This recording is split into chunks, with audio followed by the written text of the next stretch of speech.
What up? The organization, Kentucky Tenants, is hoping to ban income discrimination in Lexington. The tenant group fights for safe and affordable housing. Kentucky Tenants has proposed a tenant bill of rights, which the main source of income discrimination by landlords. WKYT reports that they I'm good, Atala. out of the city council What up? the issue was to be addressed. The bills have Powerball fever. The jackpot for Travis Strong is at $1.2 billion and comes with a cash value of over $551 million. That is the latest on the latest from the Black Information Network and BINnews.com.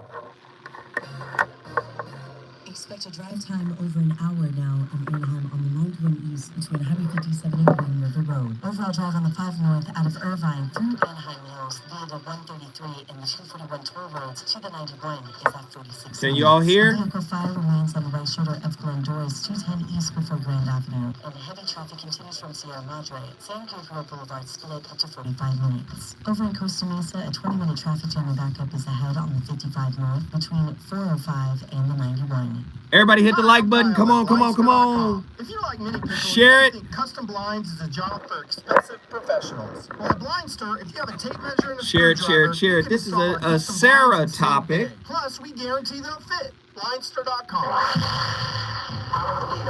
Come on, y'all. If you're not following KBLA Talk 1580 on all of our socials, then you're missing out. Download our app and find us on Facebook, Twitter, Instagram, YouTube, and on the web at KBLA 1580. Again, you can find all of our socials at KBLA 1580.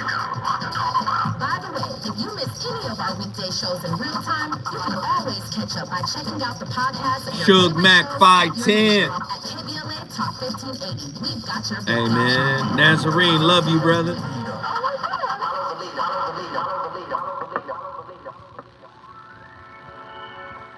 Hey, so I'm calling your show, 'cause I need to know. Show me which way to go before I throw my man out the door. Okay, hold on a second, Keisha. Just let me ask Ron exactly what's going on because it takes two to tango, and I need to hear his side of the story. Don't you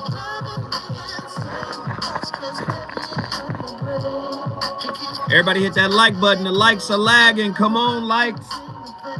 Lovers and lurkers, say what up.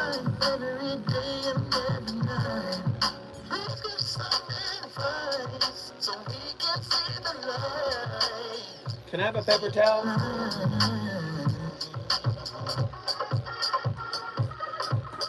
Thank you.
What do you say to get back together with your ex? What are the conversations that you need to have to make all of this happen? That's what we're going to be talking about in this video, so please stay tuned through to the end because we're going to be talking about all sorts of valuable things that you can do to get started having the conversations that you need to have to get back together with your ex. Hey there, it's Clay with modernlove.life. All right, so let's go ahead and break this down. Now, I've been on a lot of calls and I've heard a lot of people's stories about their relationships, their breakups, what went wrong, and all that sort of stuff. And we can boil a lot of this down to a pretty simple path that most people need to take to get back together with their ex. Now, the first thing is we have to understand that most relationships come apart in large because the two people in the relationship stop seeing each other as being on the same team at some point in time. Now, obviously, a great relationship that lasts, a lifetime where the two people are just head over heels in love with one another, you could probably imagine that they're going to see themselves as being on the same team in life. However, that's not how most people start relationships. That's not how most people enter into the dating world. They may often think, oh, hey, I'm a man and you're a woman, therefore we're fundamentally, enemies, or I'm a woman, you're a man, or, you have this personality type, I have that one, or you have this attachment style, I have that one, or you have this love language, I have that one, you're from this culture, I'm from that one, you're from this social class, and, just look at any magazine rack as you're buying groceries and you'll see all of these sorts of things that say, oh, hey, men are this way, women are that way, whatever. That's obviously not going to set us up to be on the same team. So if you're going to make this work and you're going to start by seeing your ex as an enemy, which a lot of people do, there has to be some switch along the way where you switch from being on opposite teams to being on the same team if you're going to have this great loving relationship. And it's hard to make this switch as you're moving forward. So what usually makes sense is to just get the switch in place right at the beginning and be on the same team. So most people I talk to could benefit from having a same team conversation with their partner to get them onto the same team, to get them to see each other as being on the same team, and to lower the pressure so they can start actually connecting with one another. This can be really powerful. In fact, I actually recommend asking them, would you be open to being on the same team, or something along those lines when you're in the midst of one of these conversations. And of course, it's probably not best to just ask this sort of thing or have this conversation out of the blue. We want to open up and get into a state of rapport most likely first before we have a same team conversation. But again, it does depend on some of the nuance of the situation and all that sort of stuff as well too. But having a same team conversation is usually one of the first things that you're going to want to do. Now, from there, we'll go ahead and get into some longer term things that you can focus on as well too. But first, if you do like these videos, please make sure you hit the thumbs up button. That's interesting. Who is that guy? What's his name? Clay Andrews. Clay Andrews, huh? Now, let me just let y'all in on a little secret. I send all of these video clips to Andy, but I only listen to about 60 seconds of them when I'm picking them. So I'm with y'all. This is my first time hearing what he said. A same team conversation. That's very interesting. He said most people come into relationships from an oppositional perspective. That was interesting. The chat room has already found the clip. They're already putting it in the chat. Tonight's topic, hey, this is one of Sarah's. Sarah, again, is the co-executive producer of my television show. This is one of her topics. She asked me to do it. So here we are. Lazarus love. A deeper look into resurrecting a love that once died. I want to take this in a different direction. I want to ask the callers who call in tonight, because again, this is a conversation. This is not a monologue. This is a conversation, an open, non-judgmental space where everybody's perspective and opinion matters. Now, I know a lot of people want me to argue with people and back them down and shut them down. I don't want to do that. I want you to come in and talk and share. So for all the callers that call in tonight, I want to know 3 things that would make you reconsider getting back with an ex. But then I also want you to give me 3 things that would make you say, oh, hell no, never again. I want you to call in and tell me, what situation and circumstance would be conducive for you to say, you know what? This is okay. I can do this again. I'm very interested. Yes, 3 reasons to get back with your ex and 3 reasons to never look back. Lazarus love. For most people, let me just ask. Let me ask this question. I don't know. You tell me. Most people, once they're done with somebody, they're done, right? Right? Most people don't ever want to go back, right? 1-800-920-1580. Somebody call me. When is resurrecting a dead relationship ever worth the time, energy, and effort to do so? Can you name 3 things where you could say, yeah, man, I'll do it, or absolutely not? You know why? Because these 3 things exist. Here's my 3 things that would make me go, oh, hell no. I'm finna come right off the top of the dome. Closed-mindedness, stubbornness, rigidity. I don't like a person that's too integrated into the toxic society. In other words, if I'm asking you about you and you're giving me society's standards for a person, your age, your race, you know, and your economic situation, I don't like people who sound like the system, who sound like the Matrix. I don't like that. That's just me. I don't like passive aggressive. I don't like abusers. I don't like disrespect. It's a lot of pieces for me. I'm sorry, I said 3. I gave more. What would make me reconsider, though, accountability.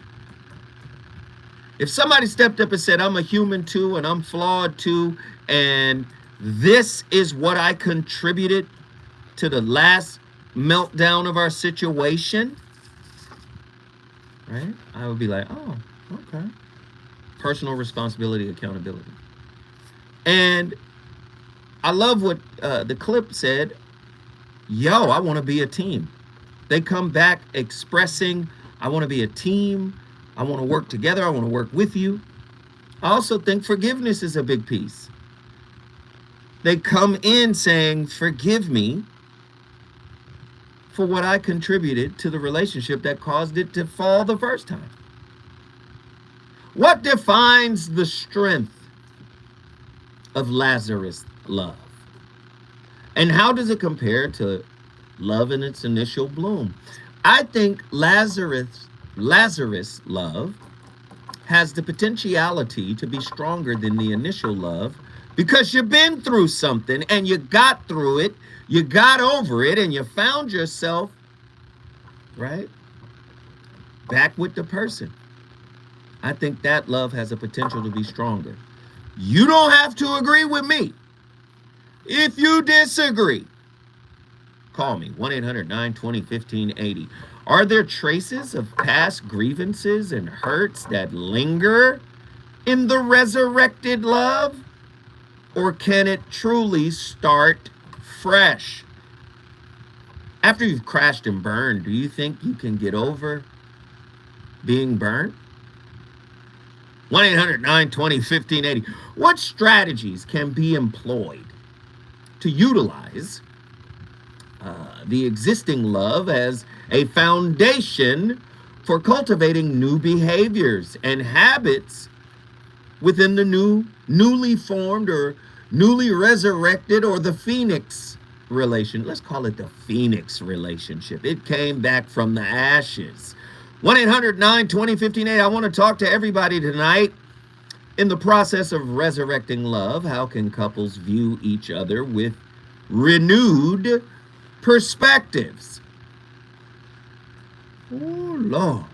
Is the love experienced in the resurrection phase fundamentally different from the initial love, or does it bear similarities?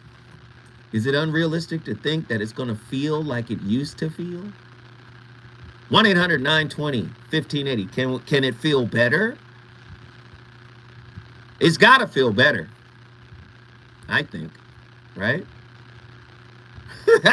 1-800-920-1580. What dynamics can come into play when the heart experiences a resurgence of love, but the mind remains skeptical and uncertain?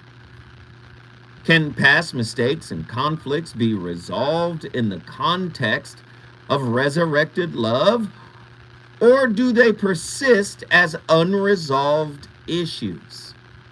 This is a heavy topic tonight. Thank you, Sarah. Lazarus love, a deeper look into resurrecting a love that was once dead. It's back by popular demand. Sarah said we needed to talk about it. And I want to hear from you. I want to hear your thought process. You already know the phone lines are open. We're already all over the country already. We got Atlanta, Georgia. We got Los Angeles in the building by way of Queens, New York. And we've got Detroit, Michigan. And we're already all over the country. Listen, when I come forward, your brother Zoe is going to the phone lines. Let's get it.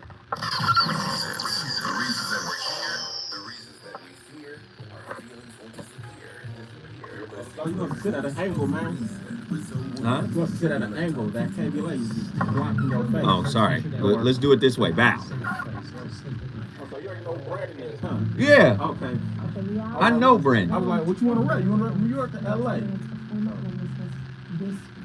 For over 50 years, Covenant House I need a has been solid. youth in crisis Hey, and giving them the support I need a and solid tools they from you. need to succeed. this Learn more done got at cold. covenanthouse.org. Can you heat this little motherfucker up one more time? Because the tea is delicious. Is it? What up, y'all? Everybody hit that like button. Hit it, hit it, hit it.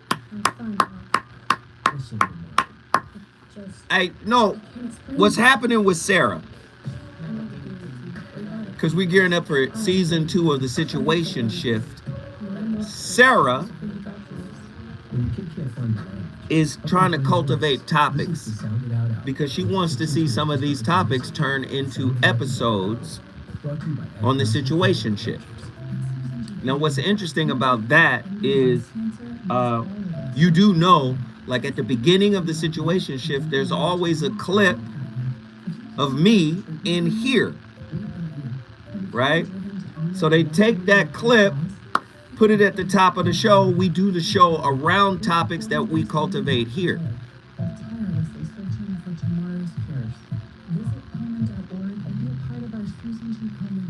Yeah. So Sarah done sent me like 40 topics. That's what we were taught. Service before self.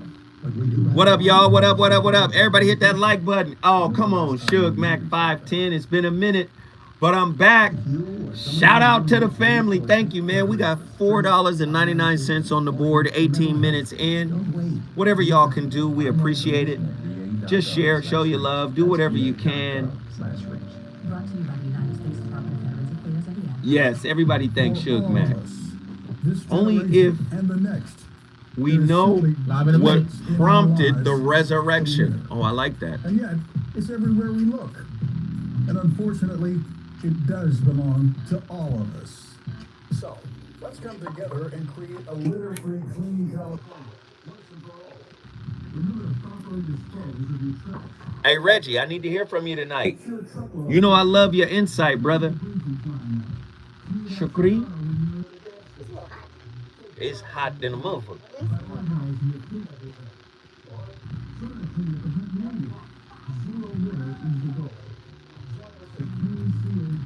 I want Reggie to call in and elaborate. You know Reggie be cooking.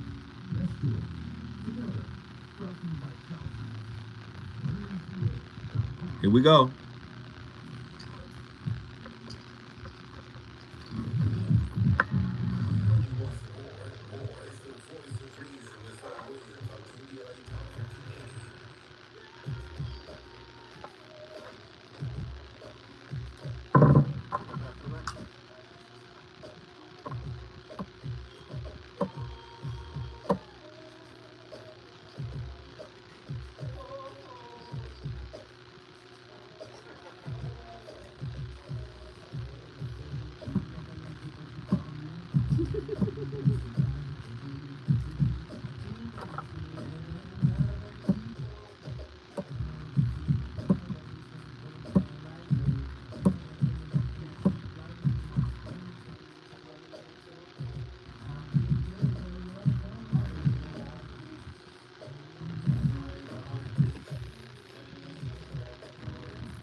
Tensions within relationships can usefully be looked at through the prism of a concept much used within psychotherapy, the idea of rupture and repair.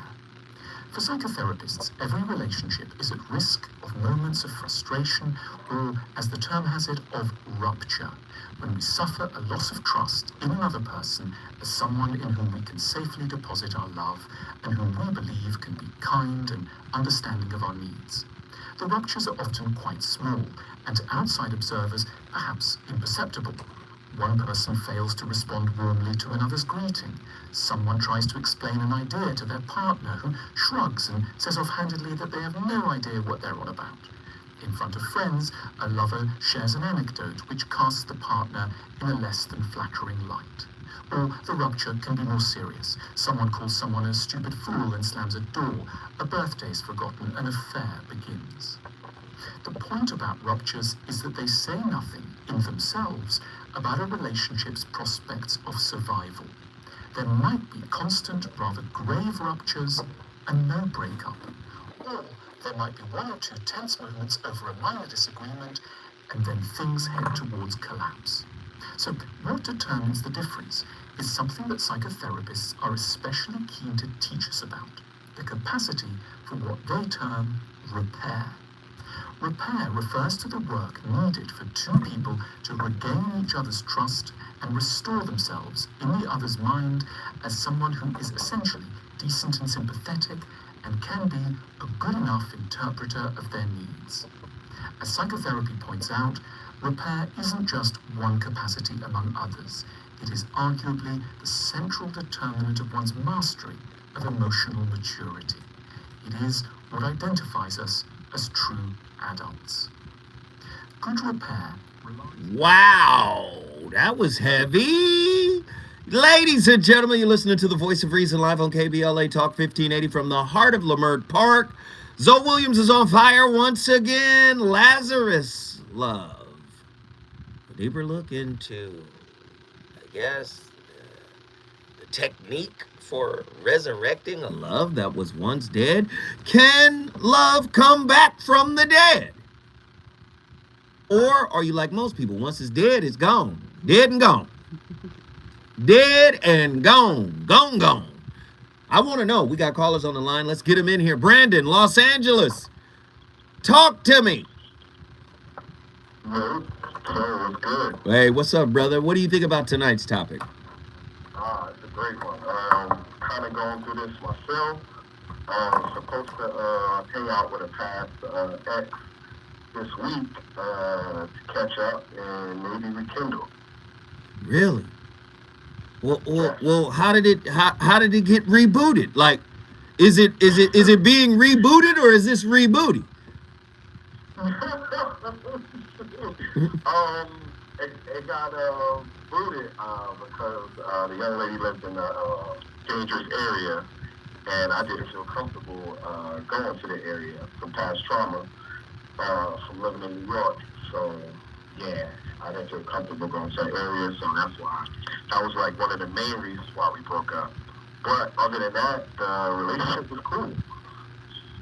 So it wasn't really a relational problem. It was a location problem. It was her it was where she lived, her geography. Yes. Yeah. So y'all relationship is actually cool. It was cool. Yeah, actually cool. It was actually cool. Yeah. So, but let me just say this, man. What part of New York are you from? Queens. Queens. Okay, so I understand. Yeah, okay, listen. Yeah. But you're an out of towner out here. I mean, I don't think you would have been bothered. Well, It depends on what hood she lived in, I guess. Right. Martin Luther King Martin Luther King Obama Boulevard. Oh, the jungles. Oh yeah. Wow. Yeah. Y'all needed to meet north of Wilshire. No, hey, listen, man. I understand. You got to take care of yourself, man, and especially if you're not from here and you don't know the culture and how to move in the culture. I understand. Right. But you got a car. Well, you might not. You from New York. No. See, so that's New York. There's a whole mentality to New York. Get a car, drive to her hood, just whip through there. Tell her, listen, soon as I'm gonna hit you a mile away. You need to be standing outside. Now you know in LA a mile takes 15 minutes. You see what I'm saying? Boom, get there. She got to be outside. Get in the car. Get in, and then you skirt off. Right. And the other thing though, she would always come to my place, because my place was safe. I lived there downtown. My place was safe. It was convenient, and it was close to her job. Okay, but look, the jungles are safe once you get inside. Right. You can't linger in the jungle. No. You can't linger outside. But listen, you tell her, where's your parking space? Oh, it's in my building. Great. A mile away. I'm a mile away. Be standing. Listen. Oh, good. Well, okay. Yeah, Uber. Okay, Uber works. I'm a mile away. Come outside and we rush into the crib. Because listen, if she's a good woman and she's worth it, it might be worth the risk. Just don't go down there in blue, and you'll be fine. That's right. Black and gray. Black, gray, mauve, like plum. Just you'll be all right. Hey, Brandon. Hey, man, I appreciate you for reaching out. You brought Los Angeles via Queens in the building. If you want to bring your city in the building, all you got to do is call me at 1-800-920-1580. Nazarene X, Atlanta, Georgia. Get in here. Hey, I know you ain't to go down there and Mars for yeah. Mauve. Just go down there. Chartreuse. Tangerine. So let me ask you really quickly, brother. Let me ask you real quick. I need 3 things that would be, a deal breaker for you reconnecting with somebody, and I need 3 things that would be a deal sealer for you to reconnect with an ex. What are they?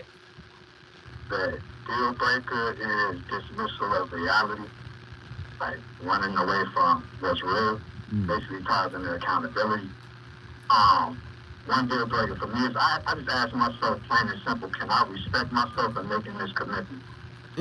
Whatever it is. If the answer is no, it's a deal breaker for me because I'm unwilling to compromise my integrity for anyone.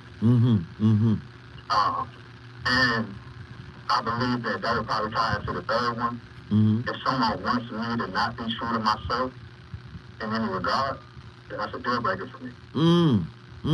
So that's just what it is. Wait.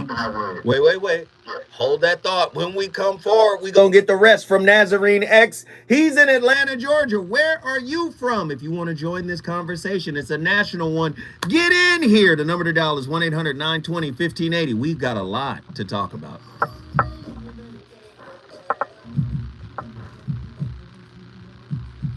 So about to get this dude missing.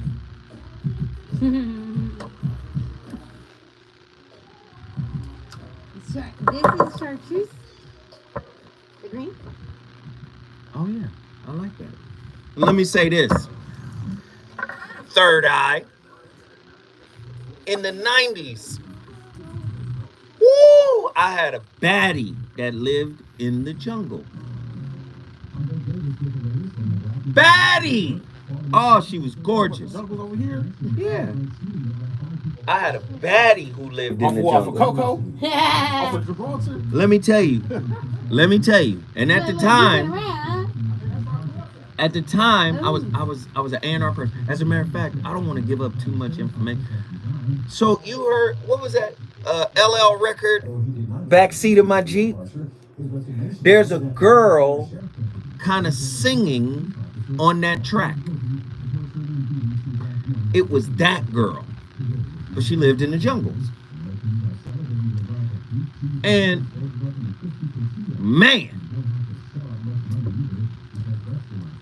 me and my homeboy Poet, we didn't have a car at the time. I was an A&R dude, and I was making all this money, and I didn't buy a car. I don't know, I had stupid mentality. I don't know what I was doing. I was in my 20s. Anyway, we roll over there.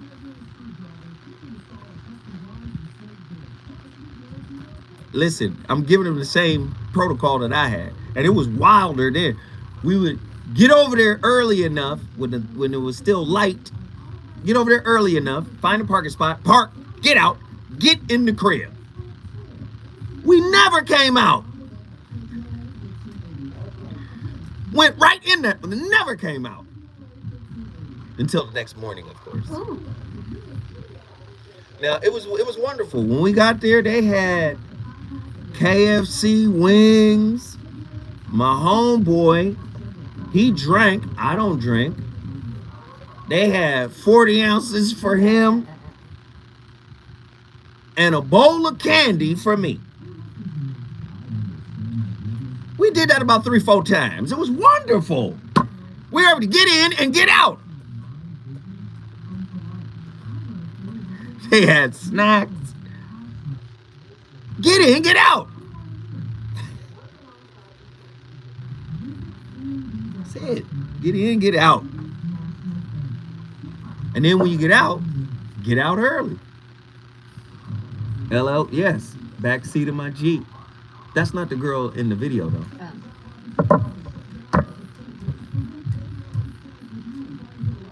Sounds like college days. Just get in, get out. Get in. So he let location stop him from true love. Apparently. He traumatized. He from Queens. Dating chicks who live in the hood is an obituary waiting to happen. I don't think so. I lived in the Hoovers and dated a 6'0".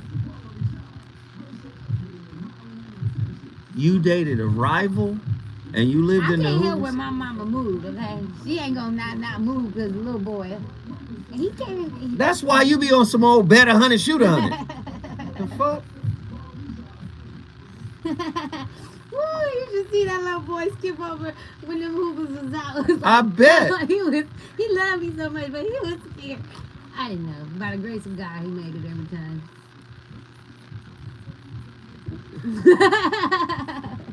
So I can't even fathom that right there. Wow, I can't fathom that. Like, he went to the other side. Operation Yam and Scram.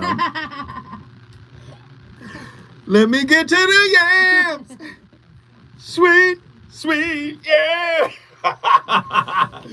Show me the way. I told him he's like, oh, we figured out a system. He never got it. That's fucking comedy. Operation Yam and Scram. Jelly bean. Jesus, these kids. 4 people hit the like button. Thank you. Yeah, hit the like button. Hit the like button. Share the video. Don't forget to super chat. We're at $4.99 and we're already 35 minutes in. Come on, this first hour is almost up. It was new for both of us. I was from the west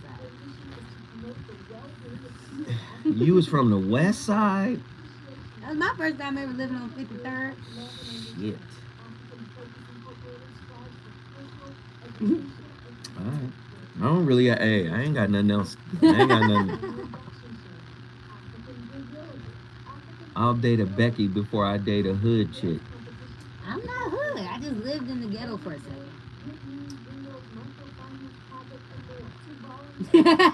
Don't do me. No, I'm talking, this is third eye talking. I know, Becky before hood. Would you? Dang.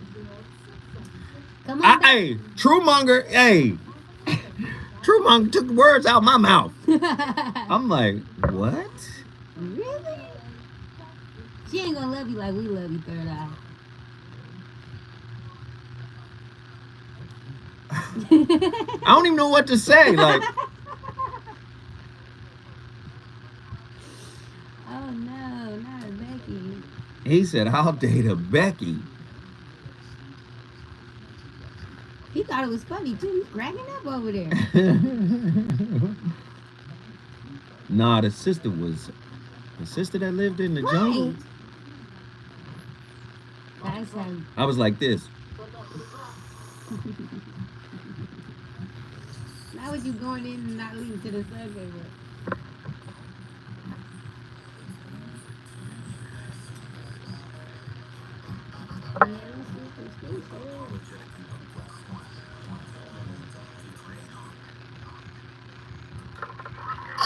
You're listening to the voice of reason with Phil Williams. Only on KBLA Talk 1580.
When I was reading this, I was thinking about who are the people I need to clean up things with, to be in that space of cleaning up, and to be able to be in the position to say, what did I do to hurt you? How did I hurt you? What could I have done better? You all did all of that. Yes, we did. Yeah. And we did it because, as I said, we wanted to teach ourselves to do the same thing when they got into her body. You know, like don't attack, don't reject. So we went through that. How did I hurt you? How did I hurt you? Will you forgive me? And Wow, isn't that so powerful? And as you say that, I think about all the people who are listening to us right now, who have been hurt or hurt other people, and how simple it would be just to it is. It's so simple. enter the space of peace with that by saying, how did I hurt you? How did I hurt you? Tell me. And then to listen. It's very hard not to get defensive. Yeah, not to And this is why having a therapist, we only met with him twice. He taught us how to do it on our own. We then spent How to months. really listen and not start with you, but I didn't mean that, and I can't believe you felt that. And, That's right. Yeah. Really, his only job the whole time was like, wait a minute, let her finish. And that's, so it's simple, but it's not easy, and sometimes you need help. And not everyone is safe to do it with. This is an important point. That's not just that's essential. You have to be in agreement to do it. You do. You can't do it with somebody who is still caring, who still wants to hold on to the anger. That's right. And I can assure you it doesn't work because I have tried. Over and over, sometimes with the same person. Really? Yes. You know, I came out of the experience like, okay, I'm going to clean it up. Yeah. But there are some people who it will threaten. There are some people who really don't want to go there and who are so wounded that they just still feel they have to wound other people. You know, Maya Angelou has a Ooh. Some people are so wounded they still feel that they have to wound other people. A lot of great points in that clip with Oprah Winfrey. A lot of great points. A reconciliation, a resurrection cannot happen unidirectionally. It has to be a bi-directional commitment. Not 10 toes down, but 20 toes down. Or you're just wasting your time. You're spinning your wheels. Nazarene X from Atlanta, Georgia, get in here and finish your thoughts. In this clip of what could make things work, right? Mm-hmm. I believe number one is just you. As long as we can bring God into our relationship, we straight. And that's on penalty of so-called death, right? Mm. Because it kind of made me think of the whole aspect of this topic. Like, I love how you even like drove it into the territory of it being more like some Phoenix love versus Lazarus. Mm-hmm. And I say that because for me, real love never dies. Okay. All right. That's that. So, in terms of being the Phoenix, I believe that the essence of a Phoenix, it doesn't run from fire or test, it becomes it. So when y'all can be together in that essence that is the refining fire, you can burn away whatever's in y'all's way. I think that's where your power is. So again, what really dies is your idea.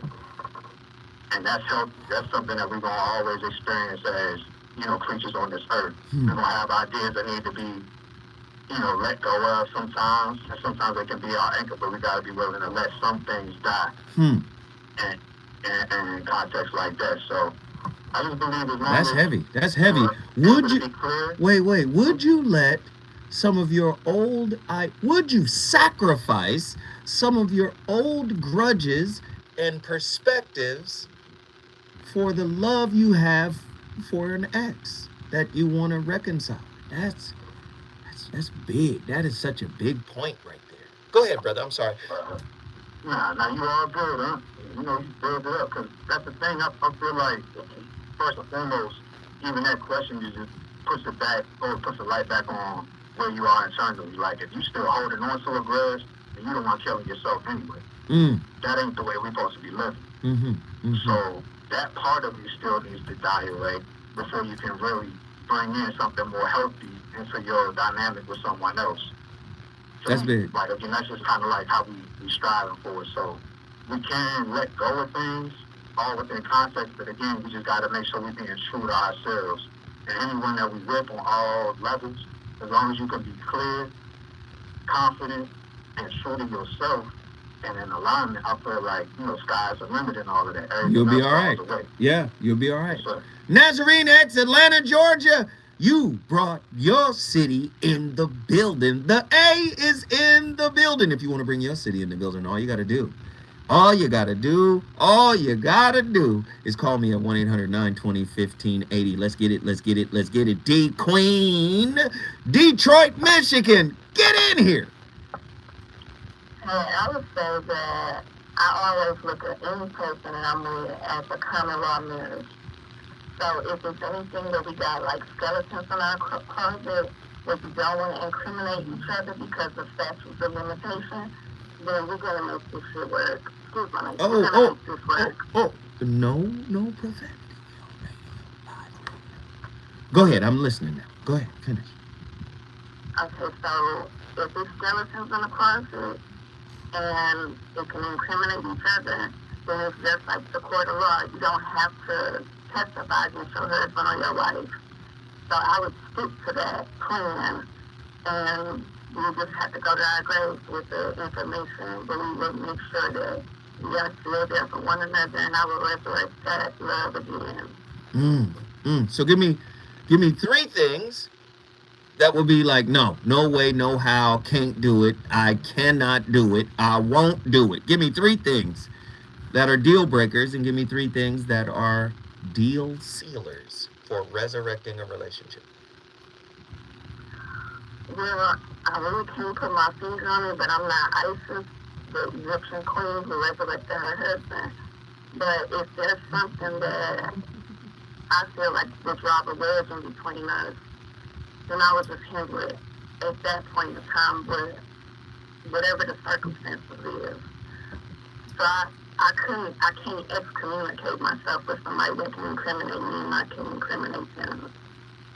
Okay. It's like a Bonnie and Clyde type of situation, but they wasn't, they just was robbing banks and stuff. But ain't no telling what happened in the midst of that. Oh, okay. D Queen, she done brought Detroit, Michigan in the building. We appreciate everybody's perspective. You may not agree with them, but we allow them to say their piece. That's what the phone lines are for. Get in here. We want to talk to everybody. Listen, when I come forward, I'm going to Reno, Nevada, and Houston, Texas. Texas is on the board. Let's go.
What is Third Eye talking about? Because he got my brother upset. Let me see. What is Third Eye?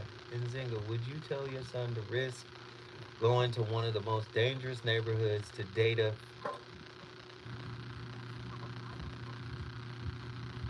He's still on there.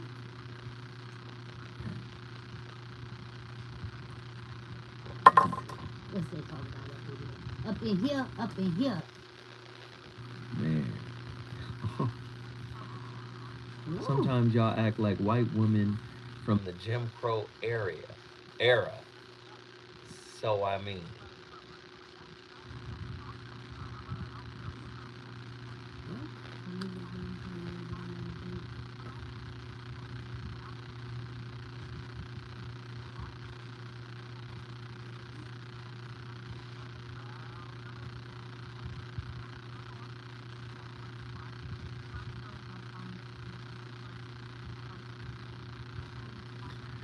What up, y'all? Hey, it's almost an hour in. We're at $4.99. Only our brother from the Bay Area dropped $4 on the chat. Are we gonna have a $4 day? That would be an all-time. A $5 day would be an all-time low.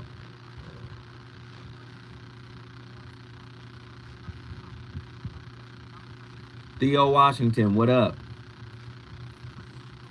That's fine. Third Eye, choose who you want to choose, baby. Choose who you want to choose now.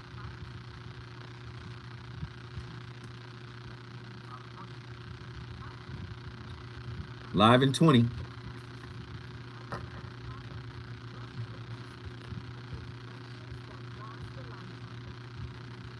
Suge Mac, thank you, brother. You the only one who hit the super chat. Come on, y'all.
should you share about your relationships that happened during the time you were apart? I'm gonna tell you what not to share. Right? Don't bring the sex part up. Don't bring it up. Because if you think you're gonna, hell, that's gonna backfire. Guys think they're gonna be slipping I want honesty, but not necessarily the truth. You know what I'm saying? I don't. Like, I actually don't know what you're saying. Meaning, I want you to be honest and I want to know what happened, but I don't need to know the details of the situation. No. That's all about sexual. That's just me. Or generally. Well, if I'm getting back into a relationship with someone, and it is a significant relationship, and it's healthy, if I'm feeling something, then I probably need to work on myself a little bit more. If I'm insecure to the place where I'm feeling like that person needs to tell me everything or doesn't need to. But if it's me, the only thing I need to know about the person who you were dating who wasn't me is that it's over, right? You are back. You are here with me. I need to know that you're emotionally available for me. I need to know that you're committed to moving this thing forward. You gotta have a couple different lists in your mind. There's some stuff you need to know, and that's stuff you're just curious about. You can't be curious. That's a slippery slope. I don't want to know a thing, because I don't need to be holding you to the same standard when we were together, when we were separate. You know what I'm saying? Like, there's something to be said about knowing the who and the what, because you want to know if it's a friend of yours, if it's going to cause a potentially humiliating scenario, and what for your health. I don't need to be with him. But that was your health element, for example. That's a whole other thing. But look, there's some things I need to know. If you were out there and you had a baby while you were out there in the streets, I need to know that, right? Well, you gonna find that out.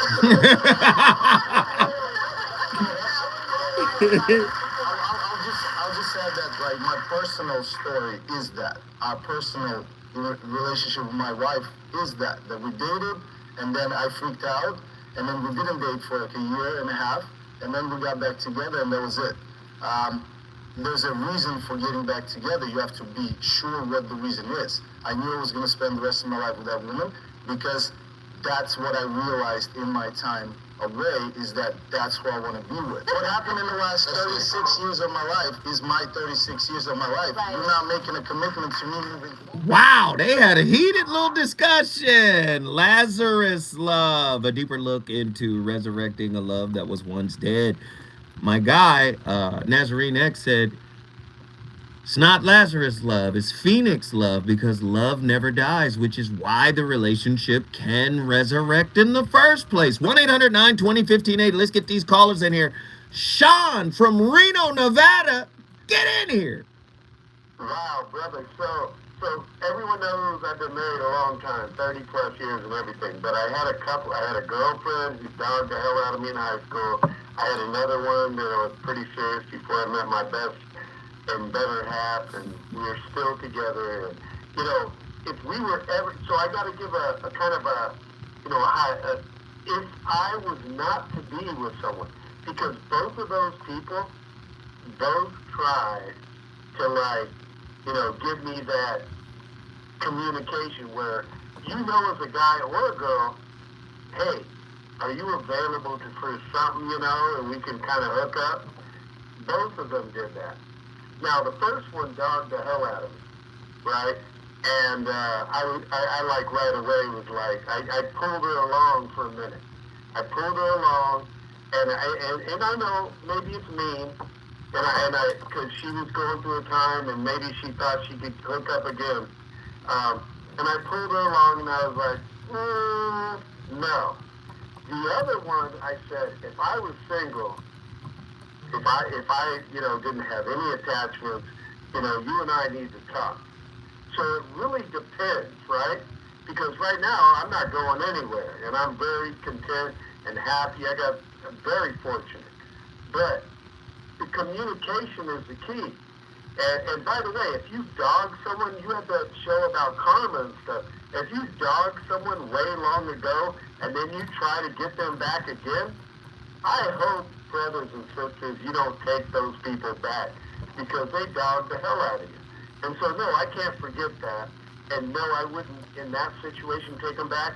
But the person who was really cool to me, if I was single and free to mingle, maybe. Interesting take. Sean from Reno, Nevada. We appreciate you, brother. Always coming in, dropping science. We love it. We love it. We love it. If you want to bring your city into this national discussion, all you got to do is call me at 1-800-920-1580. The voice of reason is on fire tonight. We're not playing any reindeer games. Let's get it done. Let's get it done. Who's been on the longest? Attila from Houston, Texas. Get in here. Uncle Joe, what's going on? Oh, I'm all right. I'm all right. What are your 3 deal breakers for resurrecting a love with an X? And what are your 3 deal sealers that will guarantee you guys reconcile? Talk to me. Okay, so deal breakers, definitely combativeness. Combativeness. Oh, yeah, that's a big one. Yeah. Yes, because that residue of resentment can definitely forgive. An unwillingness to listen or learn, and deflection. That's just 3 that came off my head. Deflection is hella unattractive. I'm saying that, but I also gotta watch myself. But yeah. Right. And then the 3 that will seal the deal, where you go, you know what? Hey, as a matter of fact, let me do this for Attila right now. Put on Shaka Khan through the fire, as Attila breaks down her 3 through the fire. Come on now. You know you love him. Bring him back. What are the 3 that brings him back to you? Alright, so number 1, vulnerable. You gotta address the issues in detail, and I want to see reflection and thoughtfulness, right? Definitely a growth in the areas of spiritual and mental improvement. Definitely just because I'm rooting for him just as much as I'm rooting for myself. So yeah, that's what I want to see. And the last thing, a willingness to relearn your person. Because if we both grown, then that means you're technically due to know a new person. Yeah. Feels like y'all back together right now. Go ahead, Attila. Yeah. Come on, let it ride. There's no saying no when it's this good. Come on, Attila, hit these notes.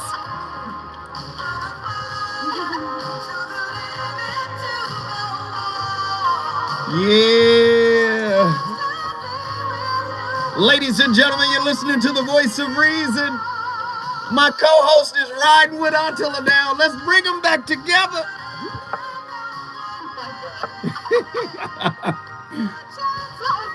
Okay, all right.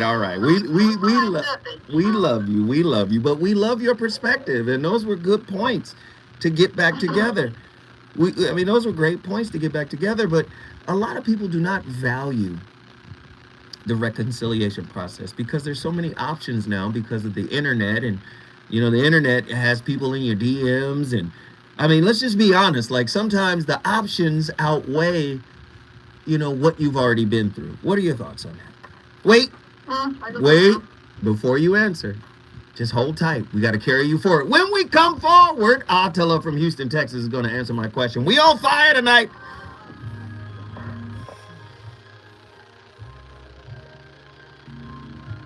Woo, Cali Soul. You got to call in with that. Hey.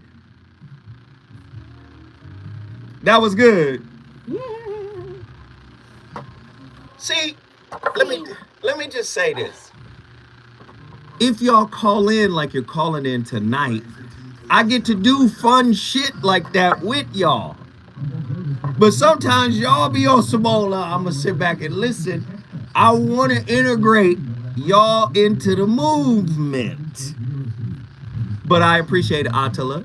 Thank you, Attila, for calling in. Attila, where are we at? Where are you going to pick up on when I come back? We got Truemonger next. Oh, it's all Dallas. It's all Texas right now. The phone lines are all Texas. What happened? You're talking to a Taurus, right? That's loyal to a fox. So we don't even, I don't do that breakups and makeup. Like, I don't like that. We're not going to break up and make up. I'm going to be loyal to a fox. I'm going to work with you. I'm going to give you, hey, this what works. I don't like breaking up to make up. Because once we break up, I'm going to start exploring my other options. I'm not going to moonwalk and do this again. You should appreciate what you got when you have it. Learn to do it. Because that person don't always going to come back. So I don't double double back. That's really, I've never doubled back on a boyfriend. Double back. Is that a word? I've never. So can we? I think Atila can agree with that. Once we over, we over. And then I don't find you attractive no more. The respect has gone out the window. Once you lose respect for somebody, it's kind of hard to regain. Now, respect, that's a big one. It's like, I work get with that person in the moment. Oh, you got to wait for the person to leave to be like, oh, yeah, maybe I do appreciate you. That's a turn off. When we can identify gold immediately, a diamond immediately. Oh, so only Taurus can do that? Well, y'all be acting slow, like y'all don't know what y'all got. And then y'all got to go out and see, oh, yeah, you was right, baby. I should have stayed here with you. I told you that. So men are slow. I'll agree. I'm slow. I don't do that. But I'm slow because I got a lot of Taurus in my chart.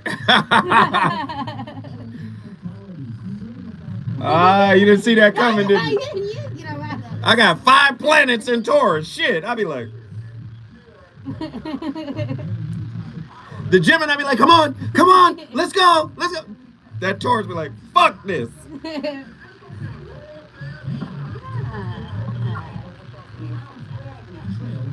She said men are slow. We are, fuck it.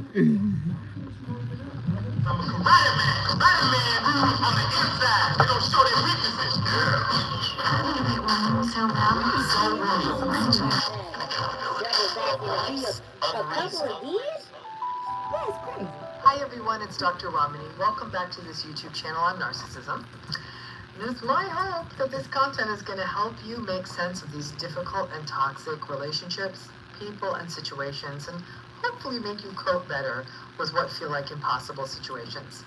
Now, we've been doing some videos on the differences between healthy and unhealthy relationships. It's important when you've been in an unhealthy relationship for so long to understand what a healthy one looks like. And a lot of people say, I don't know that I've ever seen one. And that's my hope in these series of videos, is to say, this is what happens in unhealthy narcissistic relationships. And one thing that keeps on happening in these relationships is they keep bringing up your failures and disappointments. Now, being in a narcissistic relationship is like living in a museum of grievances and portraits of all the mistakes you have ever made because you were never allowed to forget them. They are always flashed in front of your face. You get reminded about them repeatedly, and they are used in arguments all of the time. What is interesting is that a narcissistic person, usually a partner, but it can also be any other significant person in your life, will seem like they have a terrible memory for things that matter to you. They will forget that you told them that you have to work late on Wednesday, or that you can't pick up the kids on a given day, or that there's a family birthday event that weekend, or that your sister is sick. They will forget those things. They'll say things like, I don't remember you telling me that, despite you telling them, texting them, even giving them a calendar invite. But they will manage to remind you of something that you did not do right or say right years ago. Narcissistic people's memories are just fine. They just use it to hold information that upholds their victimized vision of the world rather than anything that fosters closeness with other people. If you have ever, and you will because it's a human relationship, it happens, if you've ever wronged someone in an unhealthy or narcissistic relationship or let them down, they will remember it to their dying day and will remind you of it until that day as well. It's a phenomenon that really plays into the eggshell walking that unhealthy relationships require. You will often live in fear. Are they going to bring this up? Are they going to bring that up? Inevitably, they always do. You may be having a disagreement about something completely unrelated to the bad thing you did years ago, and they will still bring it around to your failings. A common gambit in unhealthy relationships is that perhaps you are discussing their chronic lateness to events where it matters. For example, being late to very important doctor's appointments or teacher conferences or school things or the airport. And you may have brought it up because this time their lateness had some real meaningful ramifications. They will then turn that around and bring it to, oh, so you're preaching to me about how I disrespect your time? I can clearly remember when you stayed out late with your friends and did not tell me, and then I saw it on social media the next day. Oh, and that event happened 8 years ago. Before you know it, you are now defending a She done laid out so many reasons to never get back with somebody. Like, Lord have mercy, Dr. Romney just strips you naked. You leave like, oh God, and don't come back then. That's me. I'm sorry. Wow, you're listening to the voice of reason, man. The VOR. We on fire every night. Tonight's topic: Lazarus love. A deeper look into resurrecting a love that was once dead. And we're asking the callers, please, callers, do not curse on my line. Let me just, Andy's great, man. Andy's great because he be catching it like, we got a little kill button. Don't curse when you call in here, please. It's terrestrial radio, man. This is real radio. This is not YouTube. This is not the internet. This is not social media. This is real terrestrial radio. So when you call in, I know you be passionate. You be like, oh God, Zoe talking about my life this evening. No cursing, okay? Please, please, please, no cursing, all right? We're talking about Lazarus love. You know, when and why you should resurrect, a past love. If it's ever good to do so, and if it is good to do so, we're asking the callers to give us 3 reasons for why it's good to do so. And we're also asking you guys to give us 3 reasons for why you would never do it. Just understand, man, human emotions, man, it's a labyrinth. I need you guys to understand that. It's a labyrinth, man. It's complex. It almost looks like a visual illusion, kind of, Love often undergoes transformative journeys akin to the biblical tale of Lazarus. Just as Lazarus was resurrected from the dead, love too can experience a revival after facing the abyss of lost connections. Now, the question that arises is, when is resurrecting a dead relationship worth the time, energy, and effort? From a metaphysical perspective, love embodies an energy that transcends the confines of time and space. A lot of people think love ain't enough, though. Wait, hold on, let me say it. From a metaphysical perspective, right? From a metaphysical perspective, love embodies an energy that transcends the confines of time and space. It intertwines souls and creates connections that resonate in the cosmic realm. When love, in its Lazarus form, beckons for resurrection, it signifies an opportunity for profound spiritual growth.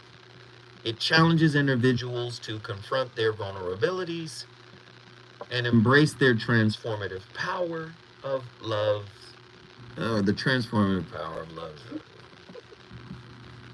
Is it transformative?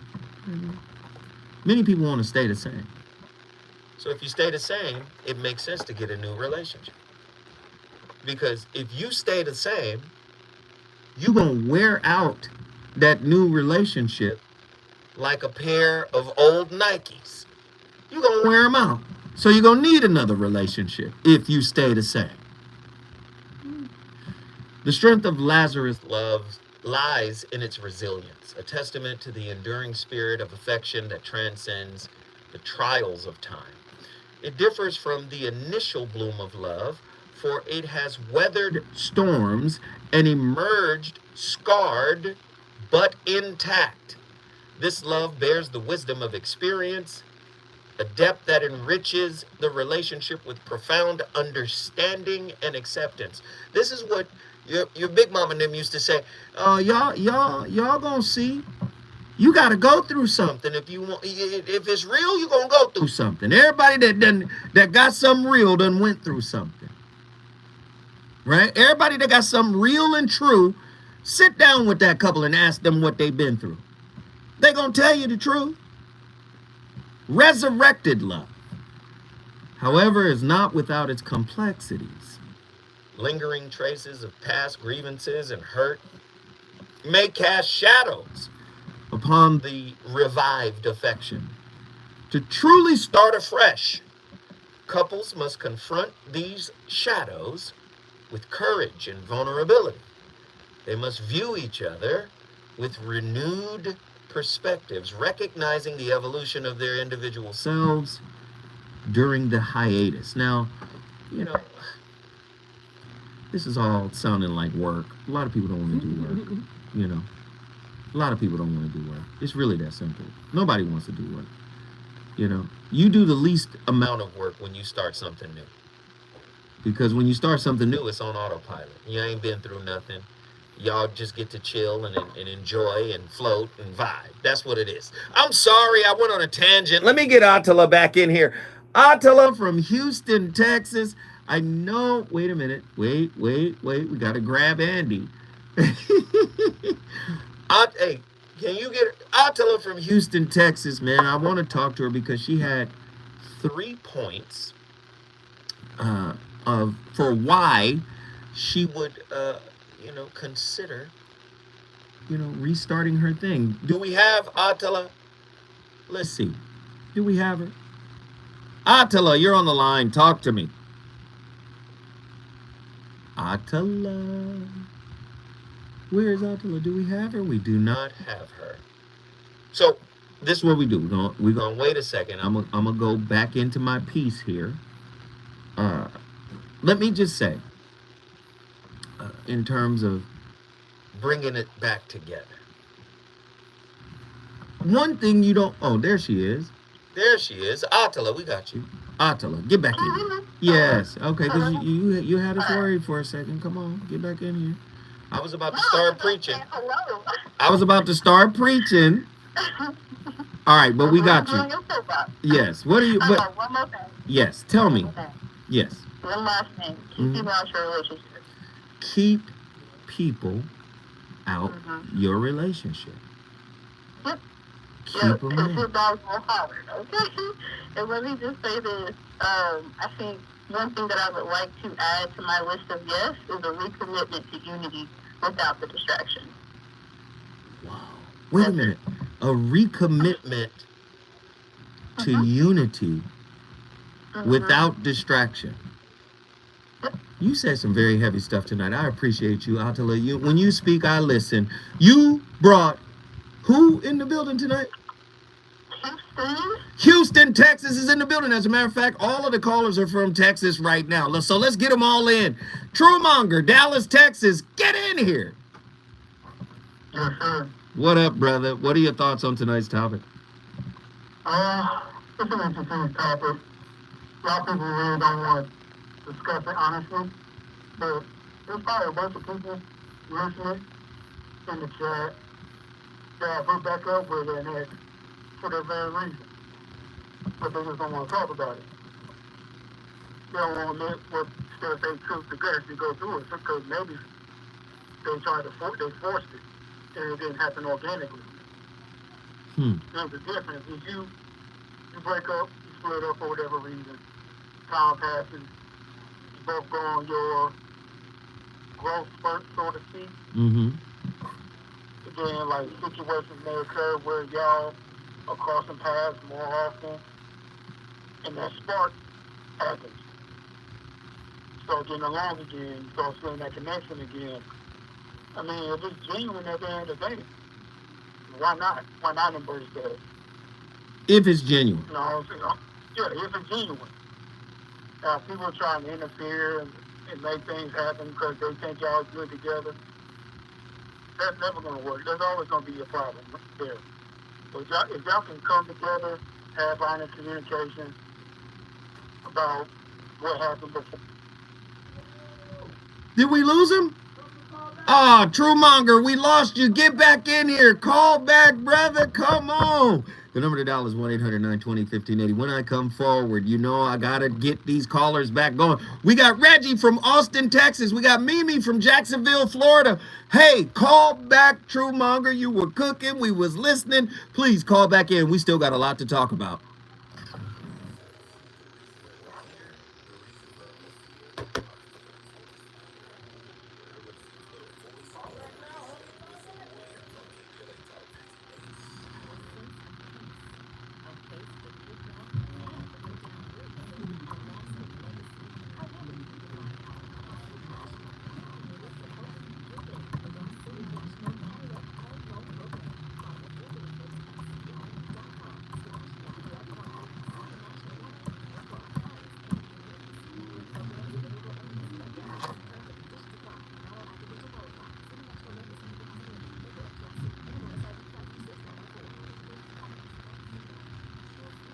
Call back, True.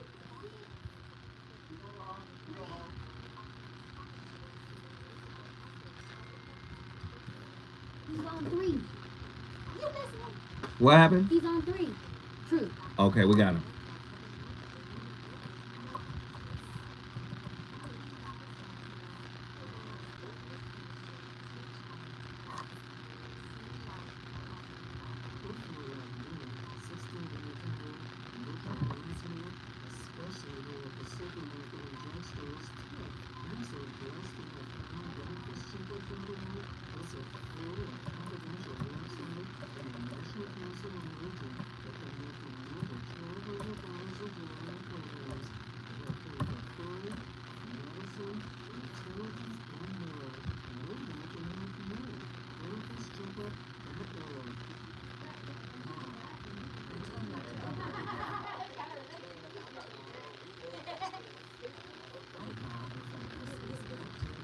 Yo, we're headed for a record 77 minutes and 43 seconds in. We're headed for an all-time low. $4.99 on the super chat. YouTube is going to take 30% of $4.99. Isn't that crazy? Wow. Hey, thank you, Suge Mac. You got us to $9.98. Thank you, brother.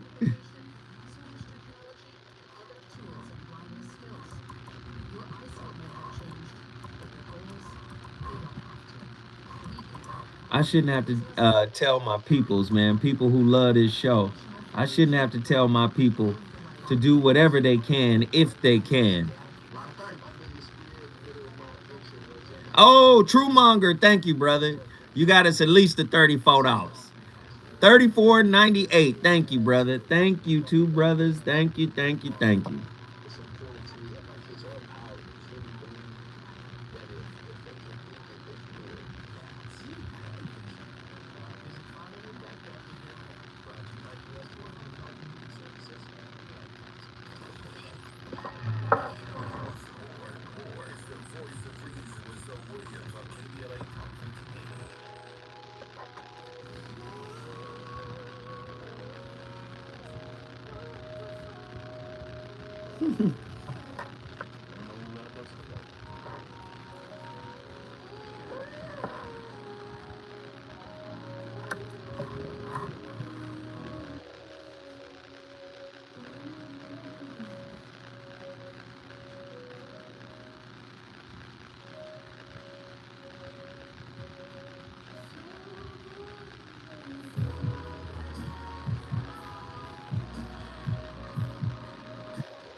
the right place if you want to improve your relationships, understand men and women, and grow in love. Today's question is from Amber. I'll read that to you. I've been in a relationship with a guy for 2 years, and it's been great. However, some time now, he's been stressed out with job and school search, and he's become quite distant. I pushed him by asking what he wants from me, and he said we should just be friends. He broke up with me yesterday. I just read the cave section of your book, and I'm wondering what happens after you are burned by the cave. Is there a chance that we can get back together? There's a high possibility that you can get back together. But the first thing is to understand why he was so irritated and annoyed by you. When men go to the cave, they just need time for themselves. It's not about you. But women generally don't understand that. They feel like, oh, he doesn't love me, he doesn't care about me, and that pushes a panic button. And suddenly you begin to feel needy for reassurance that you're loved. Now, every woman does need reassurance that she is loved. There's no problem with that, but it's the right timing. When men do romantic things, that will give her the reassurance she needs, going out on dates and things like that. She gets a chance to feel special. But every man has a need to connect, but he also has a need to disconnect. And that's his cave time.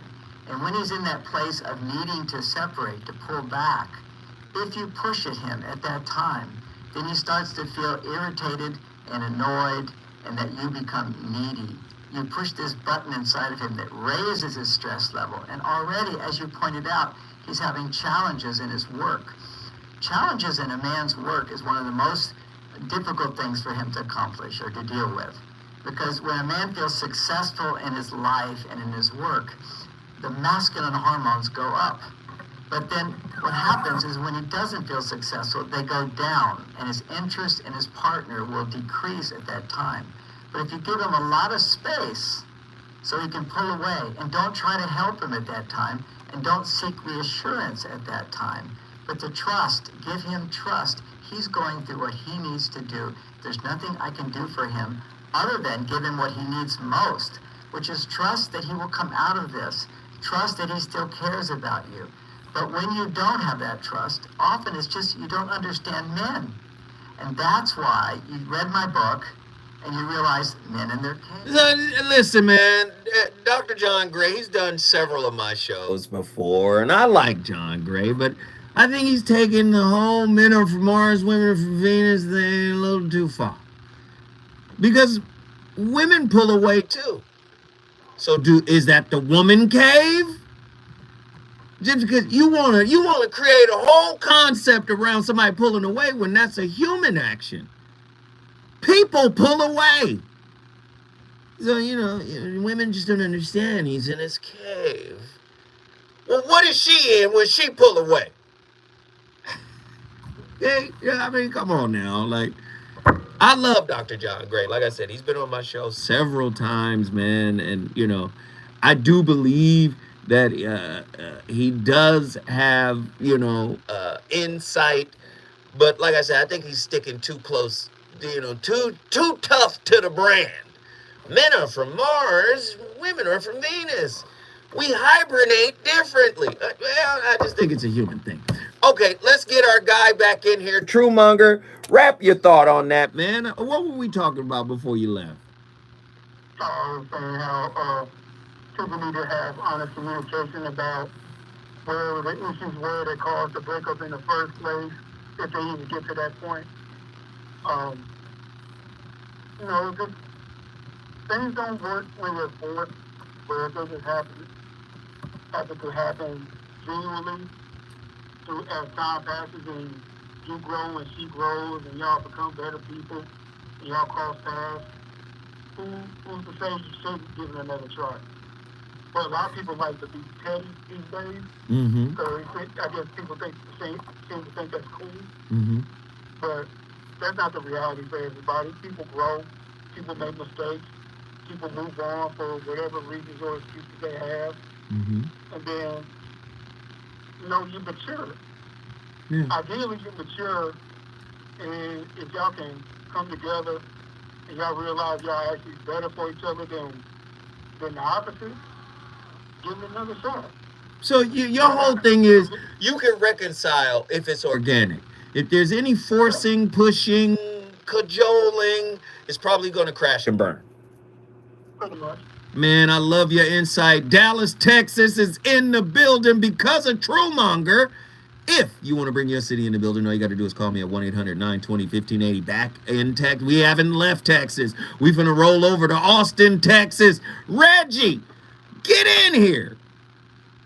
Yo, what's up, man? What's up, good brother? What are your thoughts on tonight's topic?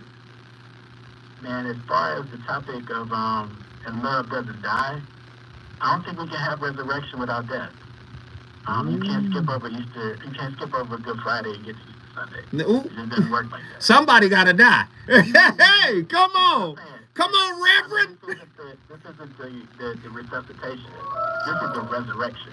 Mm. There's a difference between the two. It's not a wait. Hold on, Reggie. Hold on. See, you can't hit us with bombs and keep hitting us. Let us fall asleep for a second and wake back up.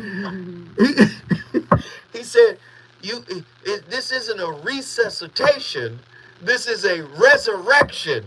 So in order to have a resurrection, there must be a death. Keep cooking, Reggie. The point of the resurrection is that there's something stronger than death.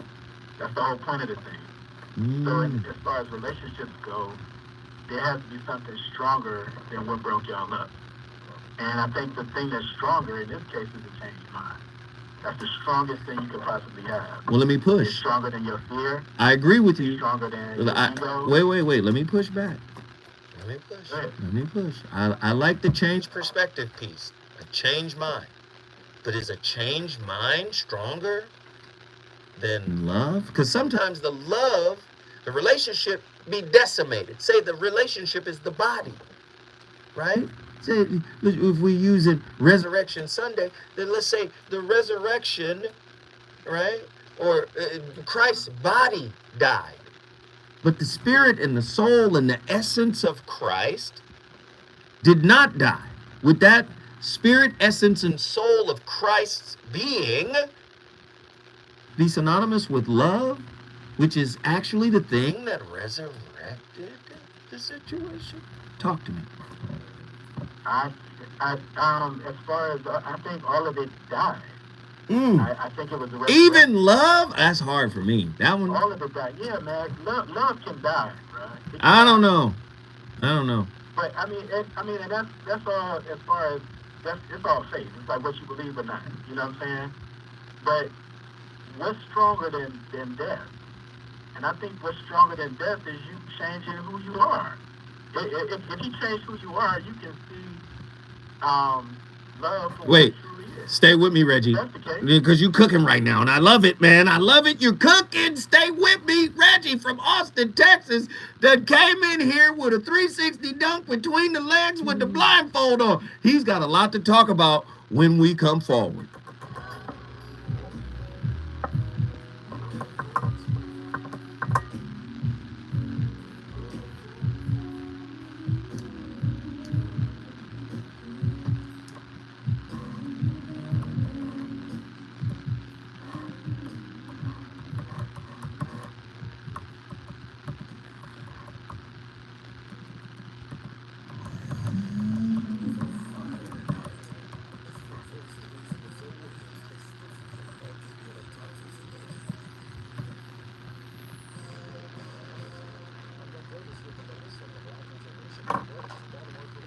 But more.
Mimi, you coming up?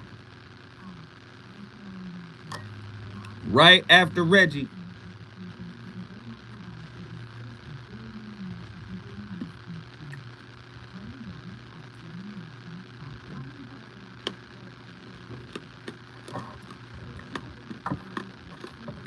Cali Soul, you should get in here too.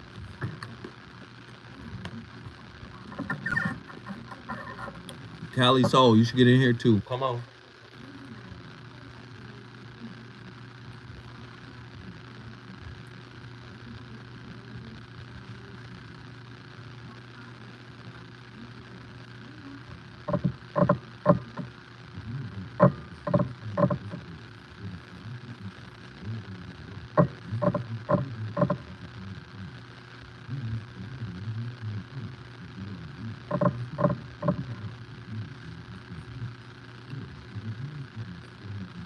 Lord, Lord, Lord, Lord, Lord. I gotta work.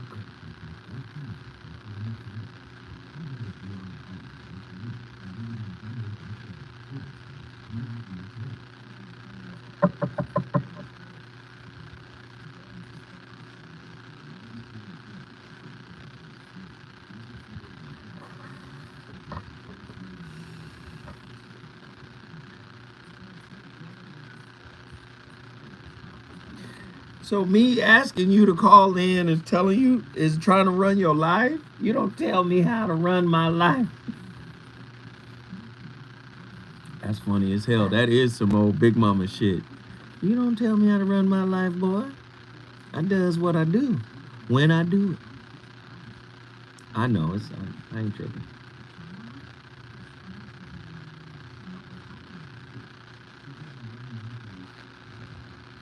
Truemonger again. Thank you, brother. Thank you. You took us to $45. Thank you, brother. Y'all siblings in the spirit, for real. She might belong to one of my clansmen.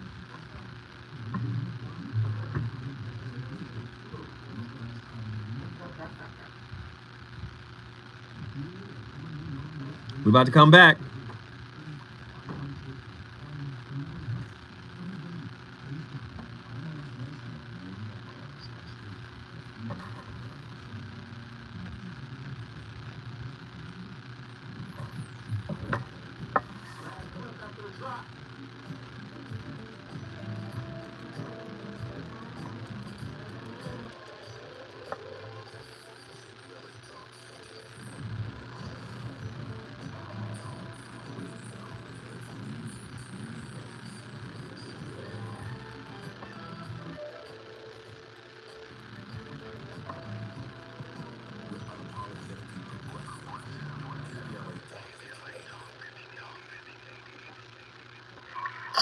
You're listening to the voice of reason and soul.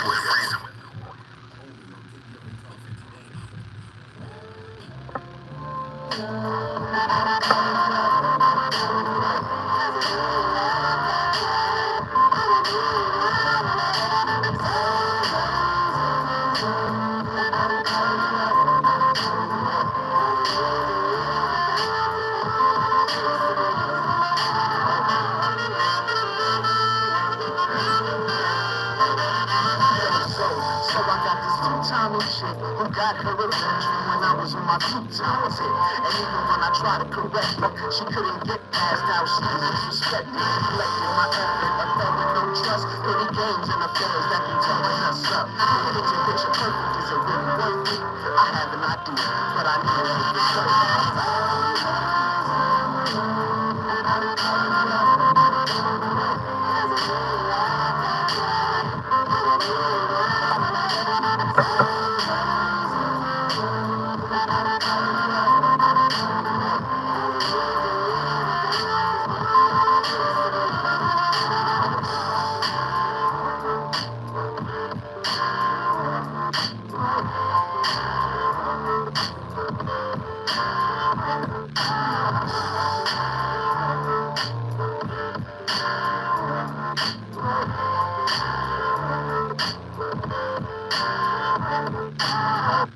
about the masters and the disasters is that the masters are repairing things effectively.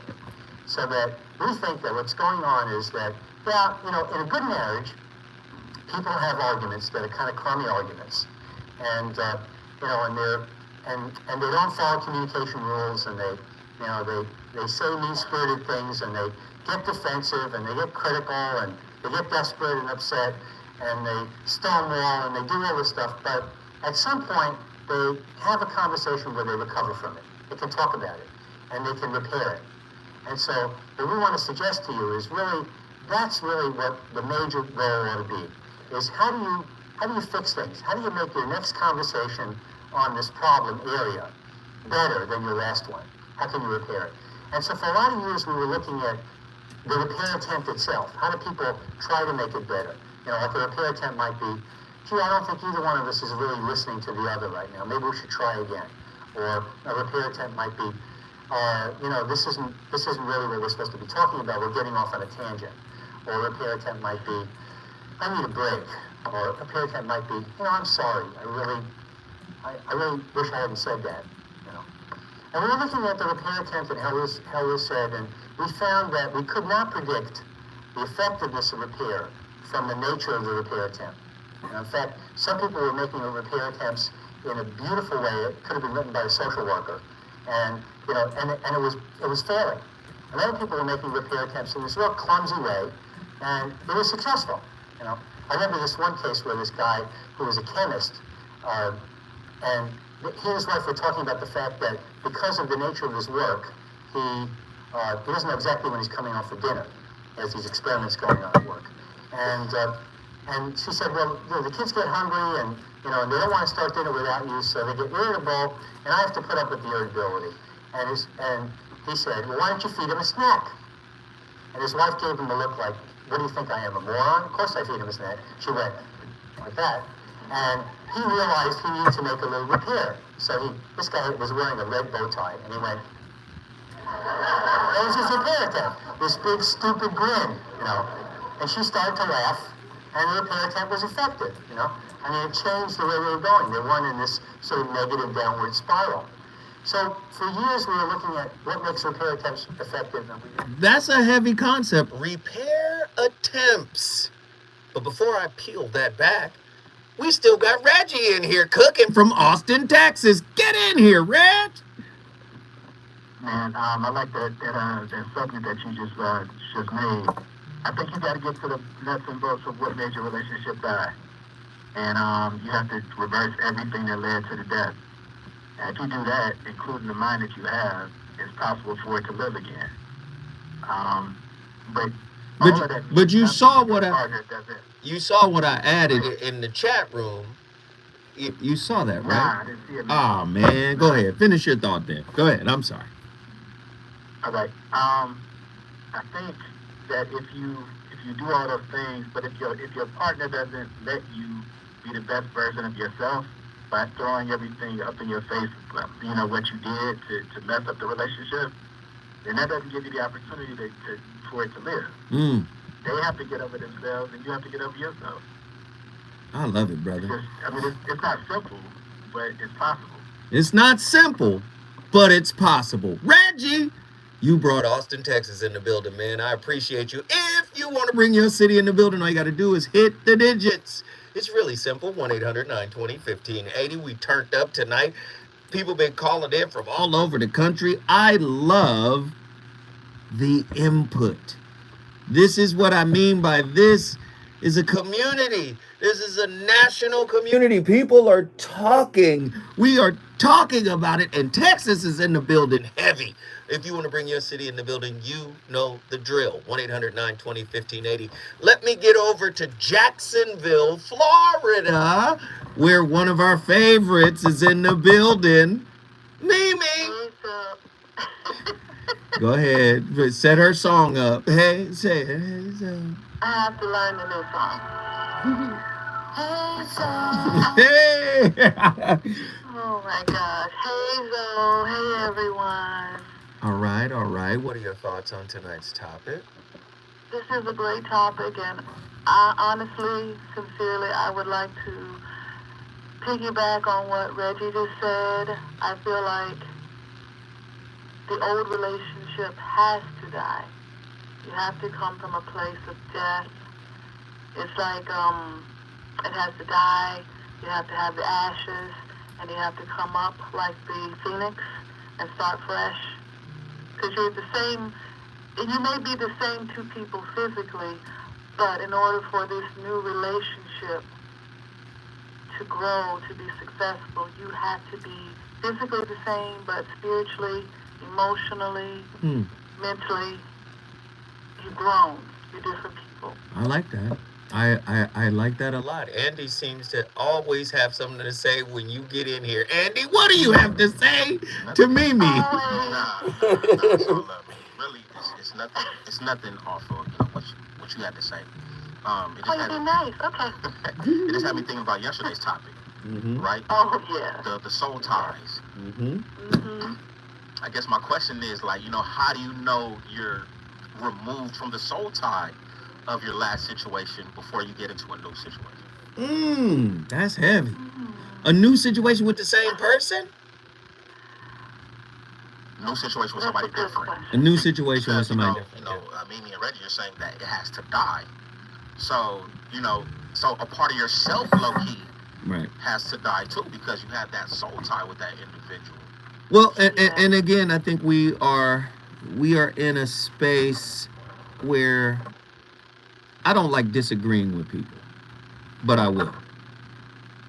I believe love doesn't die.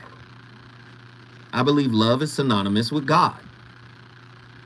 You can't use a religious quote like with Jesus, when everything about Jesus is unconditional love.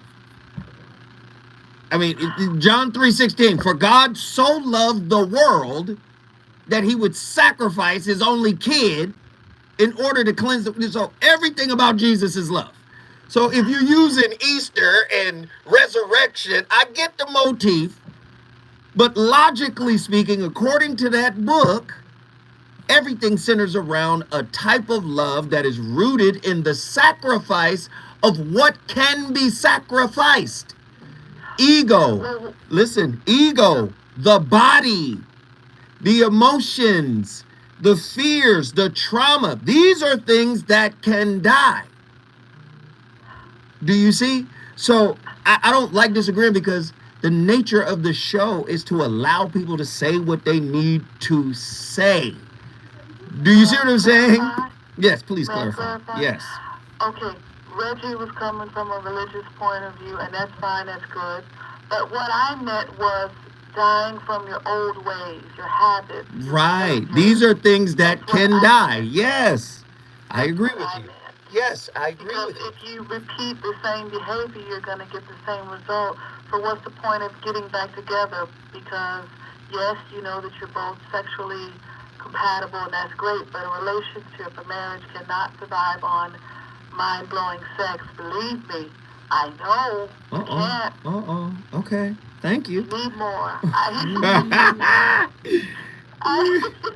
Why is it that Mimi always comes in and sultrifies the show? She gets very sultry with her voice and makes all of these. Go ahead, finish saying what you were saying. Well, women, I like sex. Women like sex. I mean, it's not just, we like sex, good sex, and sometimes bad sex.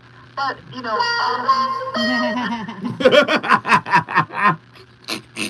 your relationship cannot survive on just, you know, the physical part. It has to be mentally, spiritually, and the old stuff has to die, because you'll be repeating the same cycle and you'll break up again. And what's the point of trying again? Break out the phone call. Behavior. So that's what I mean by death. No, and I totally agree. Your mind can die. Right? Because to me, that's where there's somewhat of a flaw in the thought process. Love can die, but your mind can't. He said the only thing that can be rebooted is a new mind. That's stronger than everything else. And I'm saying, a new mind is stronger than love? No. I believe that love is the impetus for the reconciliation. If there is no love, like everything about y'all could have been bad. Your communication style, the way you were brought up, Everything could have been broken. You could have cheated. Everything could have been built on a faulty foundation. But if the love is real, there was no abuse. You guys wasn't beating each other upside the head emotionally, physically, or any of that. And there's real love and the connection is still there. You can resurrect that relationship.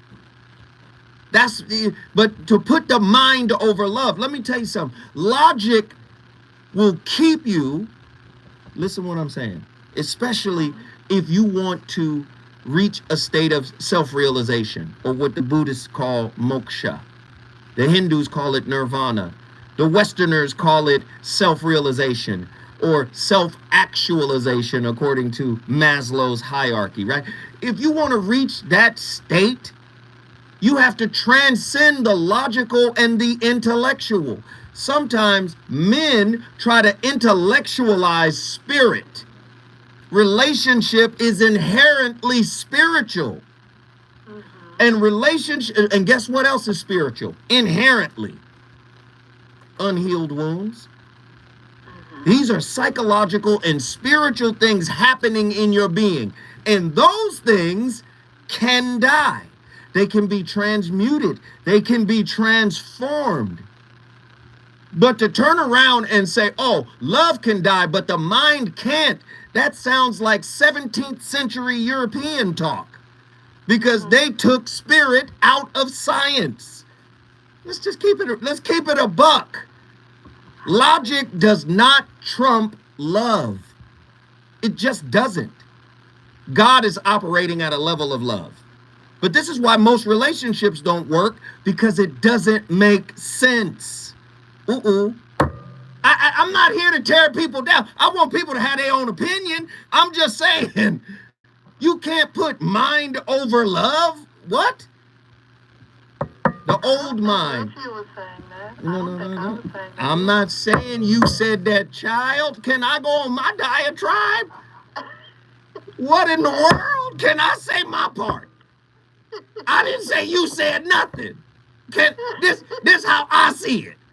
Okay, where can I have my part? Oh man, I love you, girl. We appreciate the call. Mimi from Jacksonville, Florida, always on fire. We appreciate it. Thank you for the call. Listen, it's just my view. Everybody get their view. When I start talking, then everybody will come back and say something about me, what I see.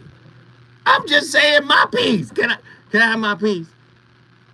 I believe love supersedes and trumps everything. Everybody don't believe that.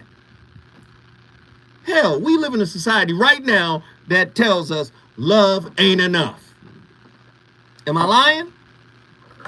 All I'm saying is, if you trying to get a Lazarus love, what you gonna rebuild it on? See, what you gonna rebuild it on? You hear people say, oh, we rebuild it on rebuilding the trust. Well, for most people, trust is rooted in fear. Oh, we gonna rebuild the connection. Well, what is the adhesive that holds the connection together? I'm just asking. I don't know. When I come forward, I'm gonna yell at y'all some more.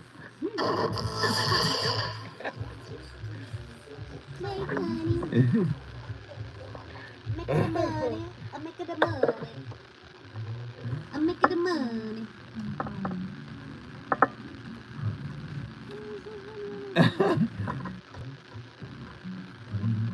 Y'all think I be disagreeing. I'm not disagreeing. I'm just coming with a counterpoint. That's it. A counter perspective. Ra's al Ghul of relationship talk. Yeah, man, I'm not disagreeing with nobody. I'm just coming with my perspective.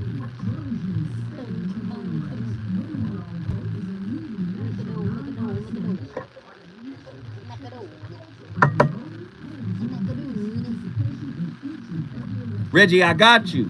I see you, Reggie. So I'm not saying the mind can't die. A dead mind can be resurrected. I agree with you. But your initial statement was the strongest thing is a new mind. And I just brought up, well, wait a minute. The mind is stronger than love? You said, so love can die. That's all. You didn't initially say the mind can die. You initially said love can die. And listen, I got you.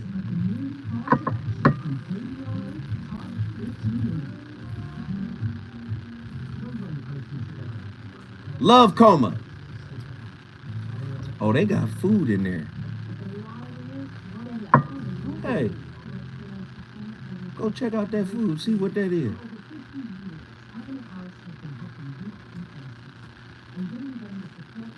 It looked delicious. Oh, I can't smell it.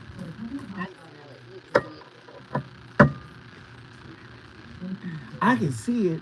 I see some type of green sauce.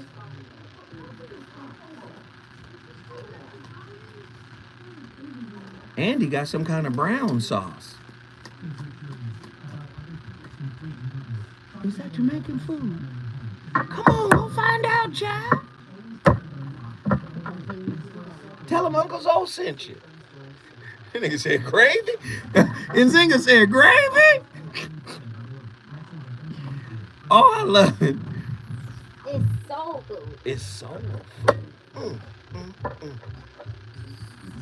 Andy got gravy?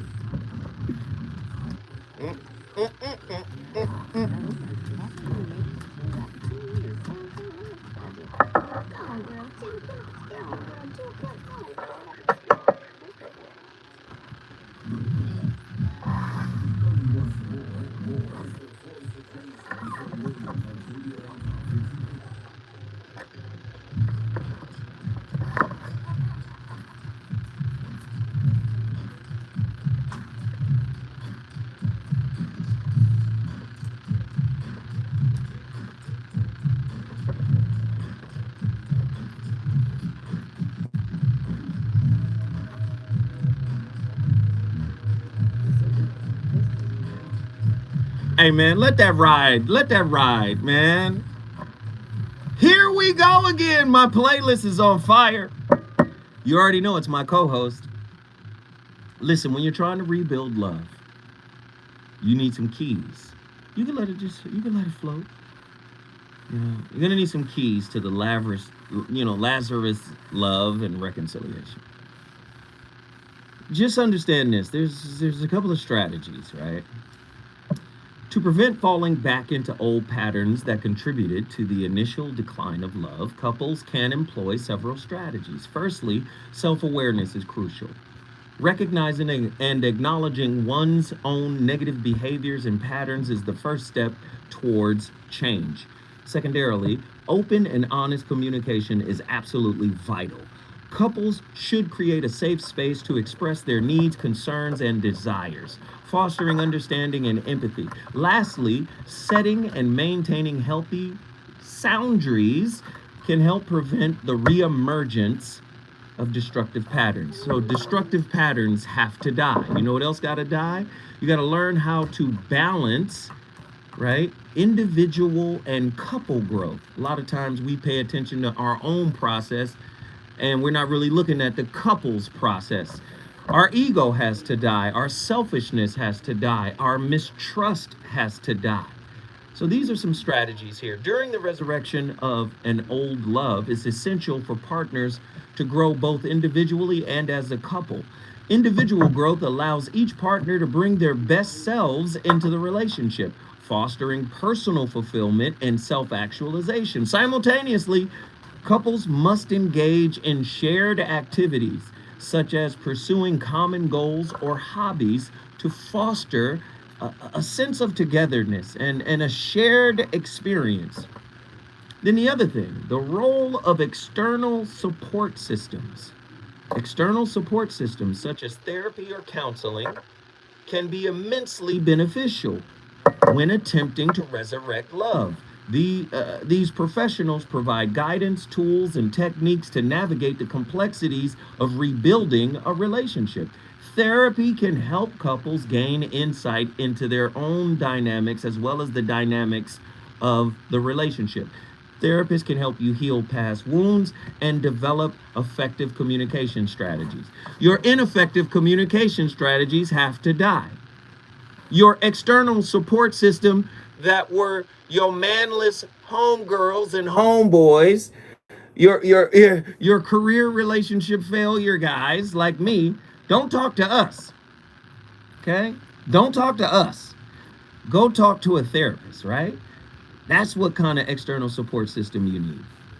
All right? And then if you hadn't done it before, you got to do it for the new iteration of your relationship. And that is embrace vulnerability and authenticity.